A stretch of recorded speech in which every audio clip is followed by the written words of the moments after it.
Mini વ્લોગમાં તમારા બધાનું હાર્દિક સ્વાગત છે। તો ચાલો હું અને ભાર્ગવી આજે જવાના છે સરપ્રાઈઝ આપવા માટે। ભાર્ગવીએ મને સરપ્રાઈઝ આપી।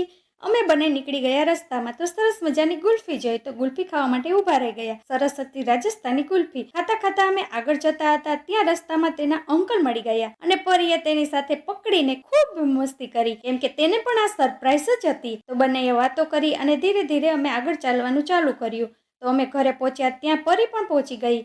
તો સરસ મજાની સરપ્રાઈઝ એના આંટીને પણ આપી। તો આંટી તેને જોઈને આશ્ચર્યમાં પડી ગઈ, આ શું? પછી અમારે જમવાનું બાકી હતું તો અમે બધા મસ્તી કરતા હતા। તો પરીએ કહ્યું કે ચાલો હું કૂદકો મારું, પણ પરીને કૂદકો મારતા ન આવડ્યો એટલે બધા હસવા લાગ્યા। અક્ષતે સરસ મજાનું સેતુઆસન કર્યું અને પરીએ ચક્રાસન કર્યું। પછી હું નીકળી ગઈ મારે ઘરે જવા માટે। ઘરે જતી હતી તો રસ્તામાં બજારમાં તમને કરજણની બજાર બતાવી। ત્યાં સરસ મજાના ગરબા રમાતા હતા। જઈને જોયું તો આજે મહાપ્રભુજીનો પ્રાગટ્ય દિવસ હતો। તો ત્યાં થોડી વાર ઊભી રહી અને ફોટા પાડ્યા। પછી ત્યાંથી હું ઘરે જવા માટે ફરી નીકળી ગઈ। ઘરે ગઈ ત્યાં ભાવિન આવી ગયા હતા।